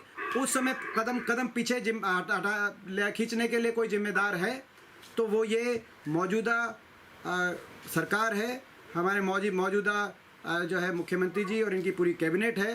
तो उसके लिए मैं इनको पूरी तरीके से मैं जिम्मेदार मानता हूँ। हाँ, अब दोबारा से सुनवाई जब होनी शुरू हो गई सुप्रीम कोर्ट में, ने पंजाब की वो बात उस बात को पे गौर किया जो पंजाब ने, तो पंजाब कहीं ना कहीं उससे हमें सेटबैक मिला है। ये जो दोबारा जो बात चल रही है, बातचीत के जरिए से की जो बातें आ रही हैं, ये कहीं ना कहीं सेटबैक है, क्योंकि फैसला तो हमारे हक में था। जी दीपेंद्र जी नमस्कार, राजन बोल रहा हूँ मैं। नमस्कार। हाँ दीपेंद्र जी। हाँ जी राजन जी, उसके बाद हरीश जी का ले लेंगे। सवाल ये है कि सरकार ने पहले ये कहा था कि लॉकडाउन के बीच में कुछ सिस्टम के अंदर हमें अपग्रेडेशन करनी है, तो रजिस्ट्रियां रोक दी थी और जांच कराई थी उन रजिस्ट्रियों की। अभी सरकार ने कहा है कि 2017 से लेकर अब तक की जितनी रजिस्ट्रियां हैं उन सबकी जांच कराई जाएगी। अगर सरकार ये मान रही है कि लूप होल्स थे, अपग्रेड करना था सिस्टम, तो ये भी सरकार के पास होगी कम से कम कि उन लूप होल्स का फायदा उठाए किसी ने। इसमें भी ये जो हुआ है, मुझे लगता है इसमें भी कोई ना कोई जो है बड़ा घपला सामने आएगा। क्योंकि आप किसी भी ज़िले में जाके पूछिए, आप लोग तो हर ज़िले से कनेक्टेड हैं, सारे आपके मित्र वहाँ पे रिपोर्टिंग करते हैं कि कौन सा तहसीलदार, कौन सा नायब तहसीलदार किसके पास मंथली पहुँचा रहा था। आप पूछिए, आपके पास उत्तर आने शुरू हो जाएंगे। कहीं ना कहीं बड़े लेवल पर दुर्भाग्य इस बात का है कि जब कोरोना के टाइम पूरी दुनिया, पूरा देश, पूरा विश्व कोरोना की महामारी की चपेट से लड़ाई लड़ रहा था, हम लोग सबने सरकार को, आपको याद होगा, मैंने भी कई बार प्रेस कॉन्फ्रेंस करके पूर्ण समर्थन दिया था। हम कोई राजनीतिक बात कर ही नहीं रहे थे कि आप लड़िए, हम सब एक हैं इस वैश्विक महामारी से लड़ाई लड़ने में। उस समय भी कई लोगों की नीयत नहीं टिकी। उस समय भी कई लोग, हरियाणा की सत्ता की बड़ी कुर्सियों पे बैठे हुए लोग, शराब घोटाले के माध्यम से, रजिस्ट्री घोटाले के माध्यम से, धान घोटाले पे पर्दा डालने के माध्यम से और खनन घोटाले के माध्यम से हरियाणा प्रदेश की भोली वाली जनता को लूटने में पीछे नहीं हट रहे थे कि ऐसी कठोर पत्थर दिल नीयत के लोग, केवल भ्रष्ट नहीं, जिनको लोगों की संवेदनशीलता का से कोई लेना देना नहीं है, ऐसे लोगों से हमारी लड़ाई है। और ये उनकी नीयत स्पष्ट रूप से सामने आ गई। रजिस्ट्री घोटाला उसमें एक उदाहरण है। और ऐसे लोगों को, ऐसे भ्रष्ट लोगों की नीयत को भी बड़ौदा की जनता वोट की चोट से जवाब देने का काम करेगी। और जहाँ तक इसको अब ये बढ़ाने की, जांच के दायरे को बढ़ाने की बातें हैं, मैं समझता हूँ, मैंने जैसे कहा कि भाई आज मैं ये बात कोई आपको प्रूफ के साथ नहीं कह रहा, मगर कन्विक्शन के साथ कह रहा हूँ। जल्दी सारी बातें इसमें मैं सामने लेके आऊँगा। मैं मानता हूँ कि ये कहीं ना कहीं इसीलिए किया जा रहा है कि जांच को बढ़ाकर जो अभी ये जो घोटाला हुआ है इस पे कैसे पर्दा डाले, ये पर्दा डालने की तैयारी की जा रही है उसको, कि भाई गोलमोल कई साल का कर दें, ये लूप होल था, वो लूप होल था। तो कहीं ना कहीं ये जो तहसीलदार जो राजनीतिक संरक्षण से इस घोटाले की तरफ कोरोना काल में बड़े तेज़ी से बढ़ गए थे, हज़ारों करोड़ रुपए का मामला ये था, इस पे पर्दा डालने के लिए सारी तैयारियां की जा रही हैं। हाँ नरेश जी, मैंने नरेश जी का नाम पहले सुना था। नहीं, एक बार नरेश जी का नाम पहले सुना था। सुनील जी, पहले नरेश जी का सुना था। सुनील जी, हाँ सुनील जी, पहले नरेश जी का सुना था, उसके बाद आपका कहा था सुनील जी, उसके बाद वैशाली जी का कर लेंगे। वैशाली जी का भी हाथ मैंने देख लिया। हाँ नरेश जी, हेलो। हाँ जी, आवाज़ आ रही है मेरी? अब आ रही है जी। हेलो। हाँ, बीच में हाँ आ रही है। हाँ हाँ, दीपेंद्र जी, मेरा सवाल जो है वो 2 पार्ट्स में है। हाँ जी। Are you listening me? हाँ हाँ जी, हाँ जी। मेरा प्रश्न जो 2 पार्ट्स में है। नंबर 1, बिचौलिया शब्द जो है या जिसको मिडल मैन कहते हैं, तो वो बहुत अच्छा शब्द नहीं है। हाँ जी, हाँ जी। उसमें क्या बदबू आती है सबको पता है क्यों आती हाँ जी, हाँ। है। और पहले इसके रिजल्ट्स भी आपको हाँ जी। पता है कैसे रहे हैं इन हाँ चीज़ों के। हाँ जी, हाँ जी कौशल साहब। अगर सरकार ऐसे स्टेप उठाती है, हाँ जी। फार्मर प्रोड्यूस ट्रेड का जो कमर्स का जो ऑर्डिनेंस की आपने बात की है वो हटाया, अगर रजिस्ट्रिंग ऑनलाइन करने की बात की है, तो इसमें अगर मिडल मैन हटता है तो क्या इससे कंज्यूमर को, फार्मर को सीधे लाभ नहीं होगा? एक तो ये मेरा प्रश्न है। दूसरा प्रश्न ये है कि आपने बताया कि गन्ने का 17%, धान का 15% और गेहूं का 14% आपने इंक्रीज किया, इन्होंने बहुत कम किया। ठीक है, कोरोना की वजह से अर्थव्यवस्था की जो हालत है, वर्ल्ड वाइड पोजिशन है, वो उसमें मैं नहीं जाता, मैं डिपेंड नहीं करता किसी। लेकिन मेरा कहना ये है, ये तो 6 साल से है मगर। ये रेवेन्यू, हेलो, हाँ जी, हाँ जी बताइए कोई। हाँ नरेश जी। ये जो आप कहते हैं कि हम इतना देते थे या इतना देना चाहिए, अल्टीमेटली वो रेवेन्यू आता कहाँ से है? क्या वो टैक्स पेयर की जेब से नहीं जाता? ये बात है। और दूसरा, आपके जो राज्य हैं, जो कांग्रेस से रूलिंग जो स्टेट्स हैं, उसमें क्या किसानों को जो वायदे राहुल गांधी ने किए बेरोजगारी दूर करने के और किसानों का ऋण माफ करने के, वो हुए? और क्या SYL पर जो सवाल किया गया है, अमरिंदर सिंह ने जो पहले असेंबली में जो पास किया, इसका पूरा कांटा मार दिया था, क्या उसको देशद्रोही नहीं कहा जाएगा जो किसानों से उन्होंने जाति की है? अच्छा नरेश जी, सबसे पहले बहुत बहुत प्रश्न के लिए आपका धन्यवाद। और कितने मुझे बड़ा खुशी है कि कई दिनों बाद आपका आशीर्वाद मिल पाया है जो है। और आई होप आप अपना पूरा ध्यान रख रहे हैं और कोरोना काल में और पूरे सारी सावधानियां बरत रहे हैं, तो मेरी शुभकामनाएं आपके साथ हैं। दूसरा देखिए ये 2-3 बातें आपने कही हैं, मैं बिल्कुल शॉर्ट में कहता हूँ। MSP का केवल इस साल कोरोना का नहीं है, ये MSP का पिछले 6 साल का रिकॉर्ड है और हमारा भी 10 साल का रिकॉर्ड है। हर साल बढ़ाए गए कुछ कि मैंने कहा कि हर साल औसत लगभग गेहूं और धान की न्यूनतम समर्थन मूल्य हम 15% बढ़ा रहे थे हर साल, और इन्होंने वो 15% से बढ़ाकर सालाना वृद्धि 5% गेहूं धान की कर दी, सालाना वृद्धि औसत। किसी साल हम 20% भी बढ़ाते थे, किसी साल हम 10% भी, मगर औसत 15 था। इसी प्रकार से गन्ने का हम हर साल औसत 17% बढ़ा रहे थे, और इन्होंने वो बढ़ाकर 1 से 2% सालाना वृद्धि करने का काम किया। एक और मैं बात बताता हूँ, आप टैक्स पेयर की बात कर रहे हैं ना, मैं एक और बात बताता हूँ। इसके अलावा हमने 10 साल में खाड़ी के देशों में, ईरान, सऊदी अरब में, वहाँ के टैक्स पेयर से मुझे आशा है आपको, वहाँ हमने एक्सपोर्ट कभी बंद नहीं होने दिया। इसीलिए धान 4000 और 6000 क्विंटल के बीच में धान का रेट ज़्यादा 6000 तक भी गया, मगर 4000 तो हर साल किसान को मिला। 10 साल तक लगातार एक्सपोर्ट कभी बंद नहीं हुआ। एक बार थोड़ा दिनों के लिए हुआ था, 10-15 दिनों के लिए, और उस समय भी कहते हैं हुड्डा साहब ने बतौर मुख्यमंत्री हरियाणा डॉक्टर मनमोहन सिंह जी से मुलाकात करी। दोनों ने बैठकर कई घंटे तक खाड़ी के एक देश में संपर्क किया। प्रधानमंत्री जी ने, उनका धन्यवाद करते हैं डॉक्टर मनमोहन सिंह जी का, और विदिन 2-3 दिन वो दोबारा से जो है वो उन प्रयासों के 2-3 दिन के अंदर ही दोबारा से एक्सपोर्ट खुल गया और दोबारा वो भाव मिला। इनके समय ना तो एक्सपोर्ट खुला, बंद है लगातार 6 साल से, ना ही उस बारे में किसी ने आवाज़ उठाई अभी तक। मुख्यमंत्री जी ने एक चिट्ठी भी नहीं लिखी। मैं बार बार सदन में बोलता था, लोकसभा के अंदर, राज्यसभा में तो अभी मेरे को बोलने का समय नहीं मिला है, कि मुख्यमंत्री जी अगर केवल एक चिट्ठी लिख दें तो हम संतुष्ट हो जाएंगे कि एक चिट्ठी लिख दें प्रधानमंत्री जी से, हुड्डा साहब की तरह मिलने ना जाएं। मगर ये मुद्दा महत्वपूर्ण था, हरियाणा किसान से जुड़ा हुआ मुद्दा था, मगर वो वैसा नहीं किया गया। तो कुल मिलाकर देश का, जहाँ तक किसान की बात है, देश कृषि प्रधान देश है। देश का किसान का हित हमारे लिए सर्वोपरि किसान का हित है, और देश के किसान को इन्होंने जो वायदा किया कि स्वामीनाथन कमीशन लागू करेंगे, किसान की आमदनी दुगनी करेंगे, हर मीटिंग में, हर पब्लिक मीटिंग में प्रधानमंत्री नरेंद्र मोदी जी ये कहते थे। अभी जो प्रदेश अध्यक्ष बने हैं धनखड़ साहब, वो कहते थे, वो तो 2100 धान का 2100 तब मांग रहे थे न्यूनतम समर्थन मूल्य। हाँ, आपको याद होगा 2012 में जब अर्धनंग प्रदर्शन कर रहे थे 2100 तब। उसके 10 साल के बाद भी उन्हें 6 साल उनकी सरकार रही।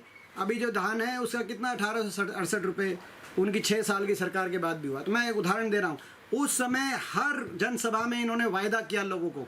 सबसे बड़ा अगर राजनीतिक अगर धोखा है तो वायदा करके और उसको भूल जाना और उसके विपरीत काम करना। आप कह देते कि भाई हम नहीं दे सकते, जिस रफ्तार से कांग्रेस पार्टी बढ़ा रही है किसान का न्यूनतम समर्थन मूल्य, हम वो नहीं देंगे।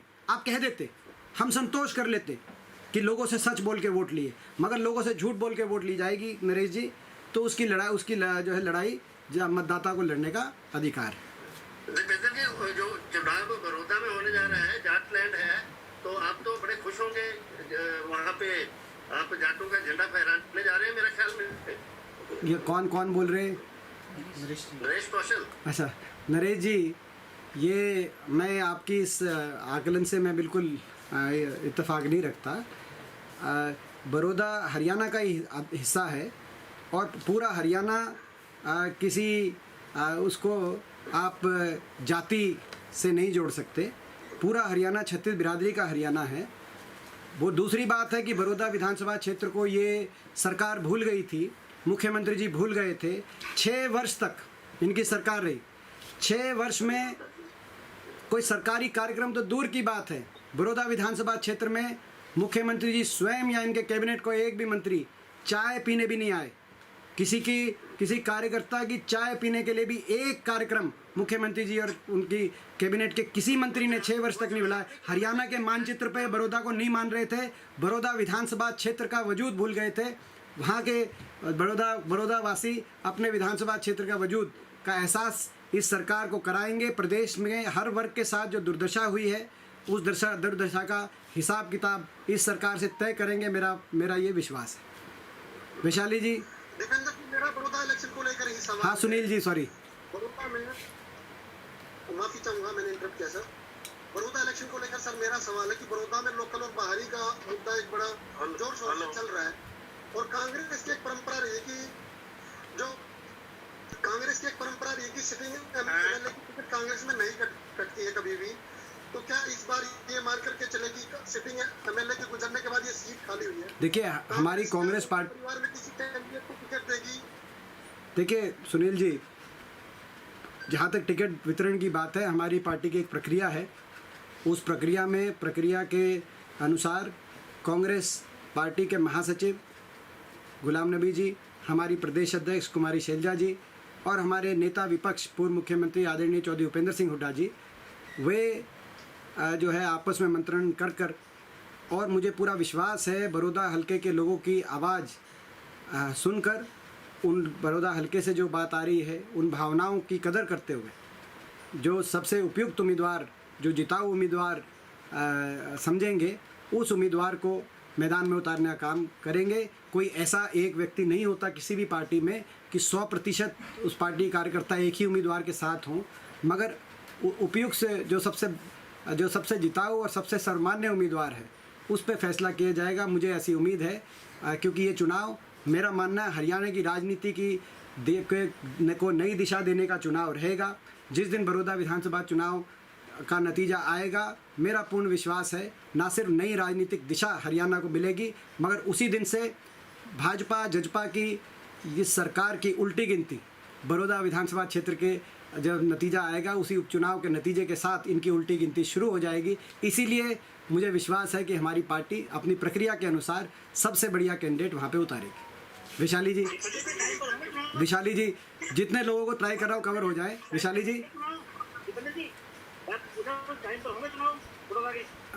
एक बार कौन पूछ रहे थे टाइम वाले? हाँ सॉरी महावीर जी, असल में आप आगे दिख नहीं रहे थे, मैं कोशिश कर रहा देखने की। नहीं महावीर जी, मुझे अभी इस बारे में कुछ नहीं कहना है क्योंकि हर रोज़ एक नई बात आती है, क्या मार्केट में हर रोज़ एक नई खबर आती है कि कोई कहते हैं टाइम पे होंगे, कोई कहते हैं टाइम पे नहीं होंगे, मगर अभी देखते हैं, इंतज़ार करते हैं इलेक्शन कमीशन क्या कहता है। भाजपा इस चुनावी टाइम डालेगी जो बातें उड़ रही हैं। अभी बिना का समय से पहले कुछ कहना, पहले एक बार देखते हैं। क्या इलेक्शन कमीशन कहेगी। हाँ वैशाली जी, हाँ वैशाली जी,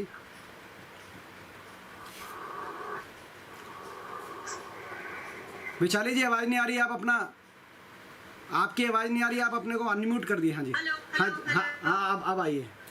ठीक है। हाँ आ रही है। आपने अब तक जितने टॉपिक्स पे बात की उन सभी पे मेरे सवाल थे, मैं सारे रखी हूँ, आपको कुछ जिस पे बोलना है बोल दीजिएगा। अच्छा अच्छा, पहली बात तो ये है कि अभी करनाल में मुख्यमंत्री हैं, वहाँ पे एससीटी की रिपोर्ट पर ने कहा है कि मुख्य सचिव अध्ययन कर रहे हैं और उसके अनुशंसा के हिसाब से कार्रवाई होगी। इसके साथ ही जो मेन पॉइंट है जिस आपको बताना है वो ये है कि कांग्रेस पर उन्होंने निशाना साधा और उन्होंने ये कहा है कि कांग्रेस ने अपने कार्यकाल में आंखें बंद रखी, जिस हिसाब से सिस्टम चलता रहा उसमें बदलाव नहीं किया गया।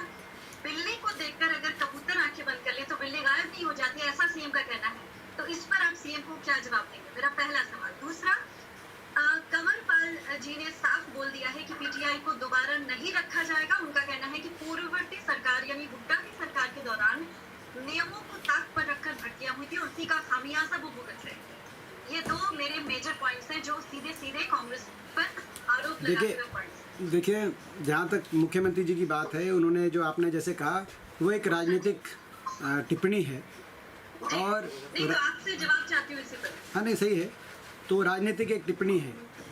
वो राजनीतिक टिप्पणी कोई भी चाहे सत्ता पक्ष है या विपक्ष है, वो एक दूसरे पे राजनीतिक टिप्पणी कर सकते हैं। तो मैं उस पर कोई इससे ज़्यादा नहीं कहना चाहता। राजनीतिक टिप्पणी है कि आप लोग कांग्रेस ने कभी व्यवस्था ही नहीं बदली 10 साल में और हाँ। व्यवस्था बदलते बदलते हालत खराब हो गई। नहीं वो तो देखो, वो तो कहेंगे कुछ भी कह सकते हैं, मगर मैंने आपको जो सारी बात कही है वो सारी आपको मैंने बात बताई कि व्यवस्था जो बदलने की जो बात है वैशाली जी, वो एक एक बात मैंने आपको बताई है। जी उसके साथ साथ और भी व्यवस्था बदलने पे हर अलग अलग चीज़ों की व्यवस्था पे हम एक लंबा डिस्कशन भी कर सकते हैं और उस पर भी एक प्रेस कॉन्फ्रेंस अलग से एक दिन करेंगे, जिसमें इवन रिक्रूटमेंट में एक समय ऐसा था कि भाई कोई आते थे कि कोई एक गांव आ गया कि जी इसको लगा दो, तो हरियाणा के मुख्यमंत्री उसको लगा दिया करते थे। ऐसा भी समय हरियाणा ने देखा है। उसके बाद ऐसा समय भी आया कि लिस्टों की लिस्ट बदल गई। व्यवस्था की परिवर्तन होते हैं, प्रक्रिया बदलती है। हमारे समय जो है जो रिक्रूटमेंट की भी प्रक्रिया थी उसमें इंटरव्यू के नंबर लिमिटेड कर दिए गए थे। हमारे इंटरव्यू थे उसको लिमिटेड कर तो ये एक परिवर्तन का पार्ट है प्रक्रिया का। रिटर्न एग्जाम्स हमारे समय शुरू हुए। जो पुराने एकेडमिक नंबर्स हैं उन एकेडमिक नंबर्स की वेटेज पहली बार रिक्रूटमेंट में दी गई। मैं रिक्रूटमेंट की बात कर रहा हूँ आपको, जो क्योंकि दूसरा सवाल आपका रिक्रूटमेंट से कंवरपाल जी के ने जो कहा कि पीटीआई को नहीं लगाया जाए, मगर ये जो कहा गया है पीटीआई को नहीं लगाया जाए, ये राजनीतिक है। ये राजनीतिक इसीलिए है क्योंकि आप पीटीआई के केस को देखिए। गेस्ट टीचर पे विधेयक का पावर का इस्तेमाल हुआ। वो आज नियमित के बराबर तो नहीं मगर नियमित जैसे ही हैं। वो एक कहते लगभग जो गेस्ट टीचर्स हैं वो विधेयक का पावर का इस्तेमाल करके सरकार ने वो काम किया। पीटीआई में शुरू से राजनीतिक दृष्टिकोण रहा इस सरकार का। जब सुप्रीम कोर्ट ने उनसे ये पूछा कि जो 68 जो पेटिशनर्स हैं आप इनको एडजस्ट कर सकते हैं क्या, तो सरकार ने जवाब दिया कोई वैकेंसी नहीं। आज वो 68 पेटिशनर्स भी कह रहे हैं कि हम रिटर्न टेस्ट नहीं देना चाहते। अगर सरकार 68 पेटिशनर्स को जो कहते हैं उस समय बड़ा दिल दिखाकर अगर एडजस्ट करने की तरफ कदम बढ़ाती तो ये समस्या नहीं होती। सरकार का काम किसी भी भर्ती को या किसी भी अपने कर्मचारी को राजनीतिक दृष्टि से देखने का नहीं होता। कर्मचारी किसी एक पार्टी के नहीं होते, कर्मचारी सरकार के होते हैं। इस नियत से सरकार को अपनी इस पूरे मामले में चलना चाहिए था। बहुत कमज़ोर पैरवी की गई, एक राजनीतिक दृष्टिकोण से पैरवी की गई। उसके बाद आपने देखा जब ये नतीजा आया तो उसके बाद बिना उसकी जजमेंट पढ़े सरकार में बैठे एक बड़े वरिष्ठ मंत्री ने, हमारे जो उप मुख्यमंत्री जी हैं, उन्होंने कहा कि इसमें जो है अपना इस जो सुप्रीम कोर्ट का जजमेंट है उनका पता नहीं क्या शब्द का इस्तेमाल किया, मगर उनका तात्पर्य था कि फ्रॉडुलेंट, ये फ्रॉडुलेंट का शब्द इस्तेमाल हो गया सुप्रीम कोर्ट के जजमेंट में। बाद में उसी दिन जो है 2 मिनट बाद ये खबर आई कि पूरे जजमेंट में कहीं भी भर्ती को लेकर फ्रॉडुलेंट शब्द का इस्तेमाल नहीं है। टेक्निकल रिक्वायरमेंट पूरी नहीं, वो एक चीज़ अलग चीज़ है, मगर फ्रॉडुलेंट शब्द का इस्तेमाल नहीं। तो कहीं ना कहीं इन बातों से ऐसा लगा, हमें ऐसा लग रहा है कि सरकार इस मामले में पूरी जो एक नियत होनी चाहिए सरकार की, एक राहत देने की नियत होनी चाहिए, या जो निर्दोष परिवार हैं उन लोगों को राहत देने की नियत होनी चाहिए, वो नियत मुझे नहीं दिखी सरकार की, इसीलिए मैंने वो राजनीतिक बात आपसे कही थी। रामचंद्र जी। मैं यशवीर कादयान बोल रहा हूँ। हाँ जी, हाँ कादयान साहब जी। दीपेंद्र जी। हाँ जी, हाँ जी जी, मेरा सवाल जी आपसे ये है कि पार्टी का एक बड़ा वर्ग ऐसा चाहता है कि श्रीमान राहुल गांधी जी को फिर से कांग्रेस अध्यक्ष की कमान सौंप दी जानी चाहिए, इस पे आपकी क्या राय है? देखिए, सोनिया गांधी जी हमारी कांग्रेस की राष्ट्रीय अध्यक्ष हैं, और मेरा मानना है कि पार्टी के जो राष्ट्रीय अध्यक्ष हैं वो इस मामले में सही फैसले लेने में सक्षम हैं। राहुल जी हमारे नेता हैं, और जो है मैं समझता हूँ कि पार्टी में अध्यक्ष पद को लेके कब क्या निर्णय ले अहम निर्णय हैं, और वो आपस में हमारा जो नेतृत्व, राष्ट्रीय नेतृत्व है, वो आपस में निर्णय करने में सक्षम है, और जो भी निर्णय है हम लोग पूरी तरीके से, हमारी एक जिम्मेदारी है, ऐतिहासिक जिम्मेदारी कांग्रेस पार्टी की, कि आज जब देश में प्रजातंत्र पे इस तरह के प्रहार हो रहे हैं, और उस तरह के जो प्रहार हो रहे हैं, उन प्रहारों से मजबूत विपक्ष की तरह केवल कांग्रेस पार्टी ही मुकाबला कर सकती है। देश के लोगों से कांग्रेस पार्टी को उम्मीद है, और मुझे विश्वास है कि सही समय पे सही फैसला हमारा राष्ट्रीय नेतृत्व लेगा।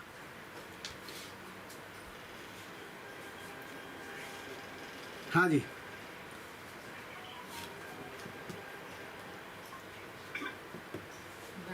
लास्ट 10 मिनट्स, कोई किसी का और कोई प्रश्न हो या कुछ? बीजेपी बैकडोर एंट्री तो बहुत भर्ती कर रही है विदाउट फॉलोइंग द रूल्स। हाँ, और एक और बात जो रह गई थी, बीजेपी बैकडोर एंट्री भी बहुत कर रही है विदाउट फॉलोइंग द रूल्स, या राजनीतिक दृष्टि से, जिसमें पीछे मैंने एक बात उठाई थी, पदक लाओ पद पाओ की नीति थी हुड्डा सरकार की, जिसके तहत बहुत से खिलाड़ियों को उनकी अचीवमेंट के अनुसार हरियाणा सरकार ने उच्च पदों पर भर्ती लिया था अपने अपने अलग अलग डिपार्टमेंट्स में, और बाकी प्रोविजंस जो उनके जो मदद की जा सकती थी, कहीं प्लॉट का प्रोविज़न था, ओलंपिक मेडल्स के लिए इनाम राशि का था, वो बिल्कुल पारदर्शिता से और अबव बोर्ड वो सारी चीज़ें हुई थी। लगभग 750 लोग, या तो इंस्पेक्टर, सब इंस्पेक्टर, डीएसपी और डिप्टी डायरेक्टर के पद तक 750 लोग अलग अलग महकमों में लगे थे उस समय, स्पोर्ट्स पॉलिसी के अनुसार पदक लाओ पद पाओ। मगर भाजपा सरकार में देखा गया है कि बहुत से हमारे खिलाड़ी आज भी इस इंतज़ार में हैं, दर दर ठोकरें खा रहे हैं। उस पॉलिसी पे ब्रेक लगा दिया गया इस नाम से कि नई पॉलिसी शुरू करेंगे और वो उस पॉलिसी में कमियां हैं दूर करेंगे। मगर मैं पूछना चाहता हूं कि 6 साल में 10 खिलाड़ियों का नाम बता दें जिनको सरकार ने भर्ती किया। हमें कोई भी खिलाड़ी भर्ती होता है उसकी खुशी है।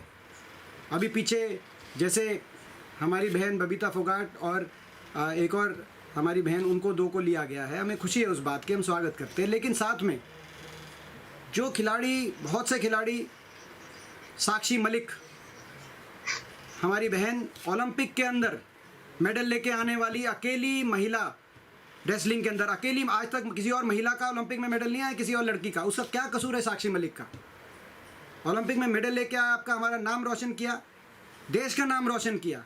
वो किसी एक और बात दृष्टि से उसको देखना गलत है, मगर आज तक 3 साल के बाद, 4 साल के बाद, 4 साल हो गए, कहीं उनका जो उनसे वायदे किए गए थे, उनको डिप्टी डायरेक्टर एमडीयू में बनाने का वायदा था, कहीं उनको वायदे को पूर्ति की तरफ सरकार, उनको एक प्लॉट मिलना चाहिए था, कहीं उस तरफ सरकार नहीं बढ़ी। बजरंग पूनिया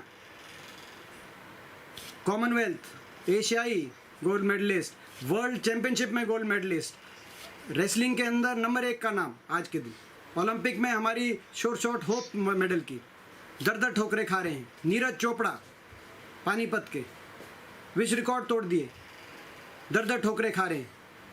मंजीत चहल 800 मीटर के अंदर हिंदुस्तान का रिकॉर्ड बना दिया, कॉमनवेल्थ के अंदर मेडल, मगर सरकार ने कोई सुनवाई नहीं करी, कोई पूछ नहीं करी। तो मेरा ये है कि बैकडोर से एंट्री और राजनीतिक दृष्टि से एंट्री, हमने कभी नहीं देखा कौन किस पृष्ठभूमि में है, कौन किस पार्टी में है, बल्कि बहुत से ऐसे खिलाड़ी जो हमारे समय भर्ती हुए थे वो आज भाजपा की टिकट पे भी या चुनाव या तो लड़ चुके हैं, या जो यहाँ तक कि खेल मंत्री जो संदीप सिंह जी हैं, और जो कहते हैं हमारे योगेश्वर दत्त जी हैं, बबीता जी हैं, हम सहर्ष उनके फैसले का स्वागत करते हैं, क्योंकि वो अलग है। लोकतंत्र के अंदर उन्होंने देश का नाम रोशन किया था, हमें गर्व है हमारे इन भाइयों पर और बहनों पर, और इसीलिए उस पदक लाओ पद पाओ की नीति के तहत एक एक को सबको लिया गया था। जो गेम्स होते थे उस गेम के तुरंत बाद हफ्ते 2 हफ्ते में एक बड़े कार्यक्रम पे, सार्वजनिक कार्यक्रम में, ताकि कोई प्रश्न ना उठे पारदर्शिता पर। अब ये कौन सी पर्ची है जो इन खिलाड़ियों के पास नहीं है? देश के लिए मेडल लेके आए हैं, सर्वोच्च देश की पटल पर देश का तिरंगा फहराया गया है, मगर मैं समझता हूँ कि इस प्रकार का जो राजनीतिक दृष्टिकोण से सरकार इस पूरी प्रक्रिया को ले रही है, कहीं ना कहीं उसमें उससे हम सहमत नहीं हैं। इसीलिए इस बात को हमने उठाया है, पहले भी उठाया है और उठाते रहेंगे। सभी खिलाड़ियों को न्याय मिलना चाहिए। लटवाल बोल रहा हूँ। हाँ जी। कल जिस तरह से आप बड़ौदा में थे और गोहाना में आपने प्रेस कॉन्फ्रेंस की, और किसान बहुल क्षेत्र है और विकास वहाँ पे कितना हुआ है ये आपने भी देखा होगा। तमाम जो राजनीतिक दल हैं वो आज बड़ौदा में उपचुनाव को लेकर उनके दौरे शुरू हो गए हैं। सूरत हाल आपने भी देखा होगा। विकास की कोई बात नहीं करता है, एक दूसरे पे आरोप लगाने की बात करते हैं। बड़ौदा को क्या चाहिए? ये किसी दल की तरफ से इस तरह की जो मंशा है वो नहीं दिखाई गई है। क्या कहेंगे आप, जिस तरह से लोगों का हाल है और किसान बहुल वो एरिया है, उसकी उन्नति के लिए क्या करना चाहिए और कहाँ पे आज बड़ौदा खड़ा है? अच्छा, तो ये मैं जो है, क्योंकि अपना 4:25 हो गए, तो लास्ट प्रश्न ये ले लेते हैं, इसका मैं आपको जवाब देना चाहता हूँ।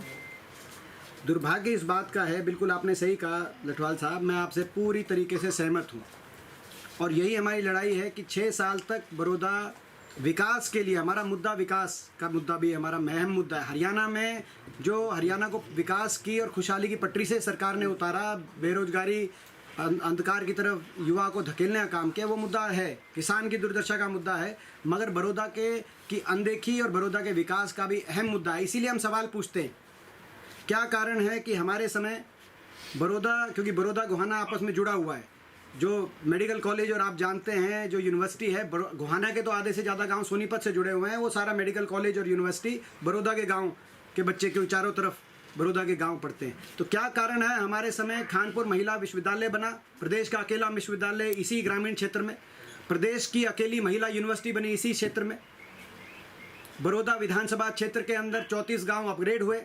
और क्या कारण है? इनकी सरकार में, हम नहीं कहते स्कूल अपग्रेड नहीं हुए, हम नहीं कहते यूनिवर्सिटी नहीं बनी, हम नहीं कहते कोई मेडिकल कॉलेज नहीं बना, किसी स्कूल में एक कोई कमरा भी सरकार में 6 साल में मंजूर नहीं हुआ। हमारे समय मार्केटिंग बोर्ड और PWD की गांव से गांव को जोड़ने वाली 57 सड़कें बड़ौदा विधानसभा क्षेत्र में बनी 10 वर्ष में।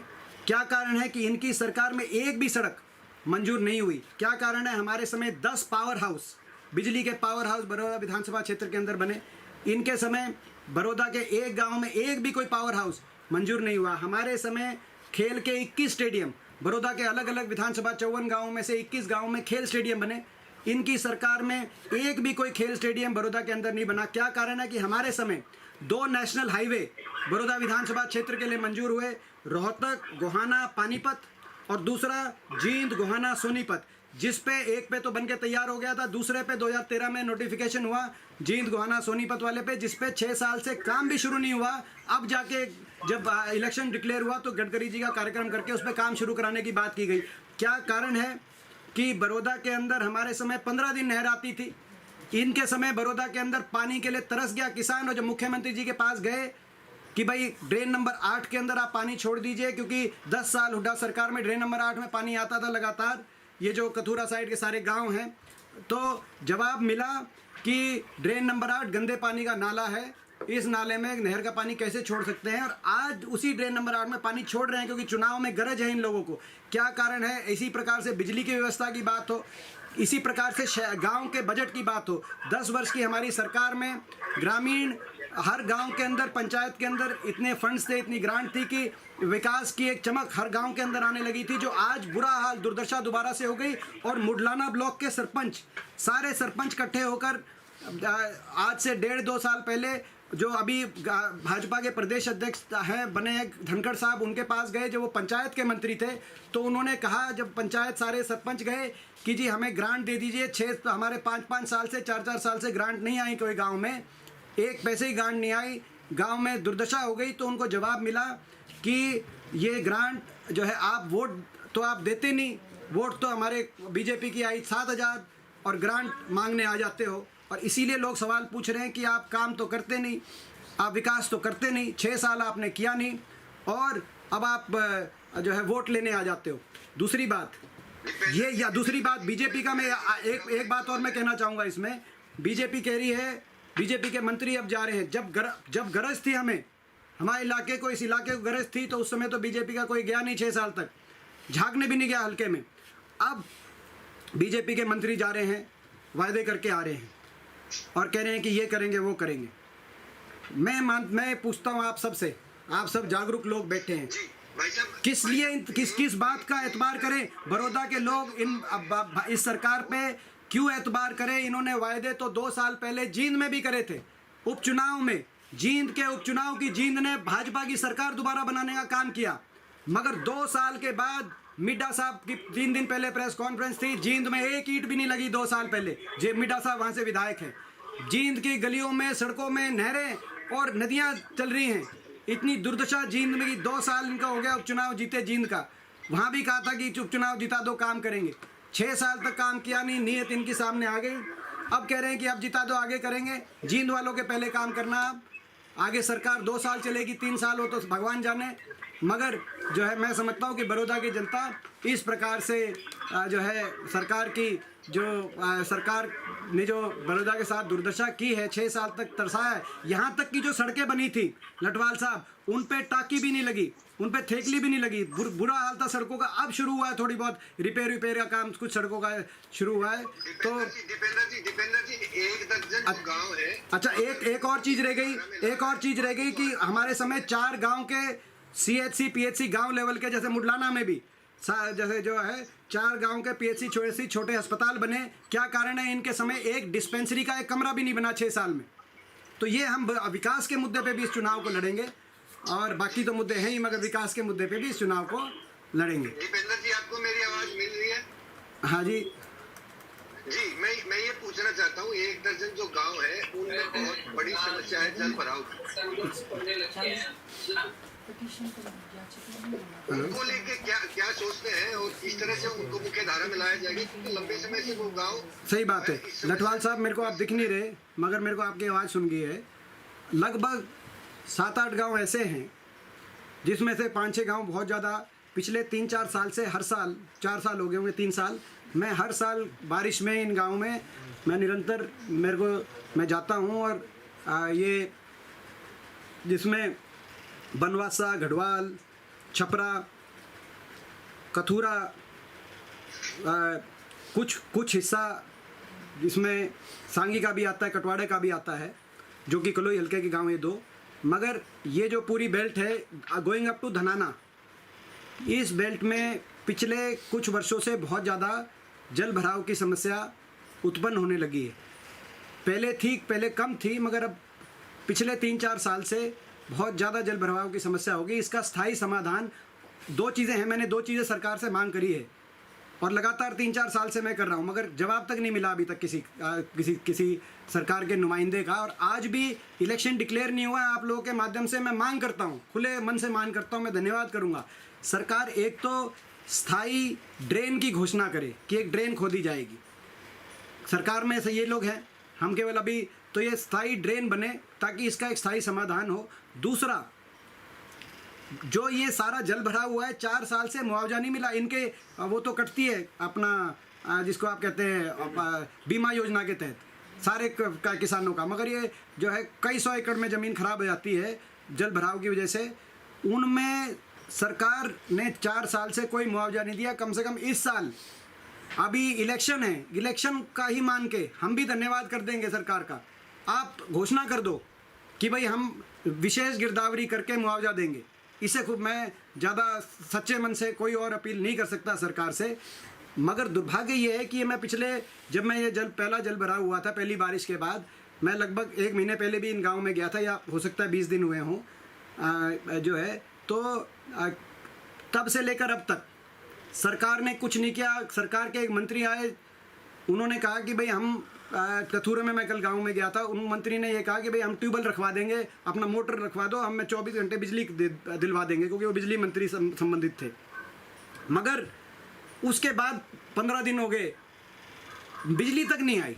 ये तो इलेक्शन के टाइम है, इतना ध्यान तो करें, इलेक्शन में दे रहे हैं ये, बिजली दे दो 24 घंटे, हमारे अभी मोटर रख के कम से कम पानी तो तेज़ी से निकल जाए। ये तब है जिस साल ये इलेक्शन है। 4 साल से जब मैं देखने जाता था, सरकार का कोई नुमाइंदा नहीं गया आज तक। ये भी ऑन द रिकॉर्ड मैं कहना चाहता हूँ। कोई भाजपा का कोई छोटे से छोटे ब्लॉक लेवल का भी कोई आदमी, कोई सरकार का नुमाइंदा, DC SDM, जब ये 6-7 गाँव में हर साल ये पिछले 3-4 साल से बड़ी समस्या आती है, तो ये कितना ग्रामीण क्षेत्र को लेके ये कितना दर्द मान रही है सरकार, कितनी संवेदनशीलता से चल रही है। और केवल किसान का मुद्दा नहीं है, इसमें कई गाँव में तो इतना पानी भरता है कि गरीब आदमी के घरों तक दरार आने का काम हो जाता है। जैसे कथूरा और जो है कथूरा की बात है, बनवासे की बात है, इसमें रिंडाना भी आप जोड़िए तो अपना। मगर दुर्भाग्य है कि असंवेदनशीलता से और बड़ी बड़ी बातें करके धरातल से परे ये सरकार की कार्यशैली रही है, जिसका हमें अफसोस है। मगर बड़ौदा की जनता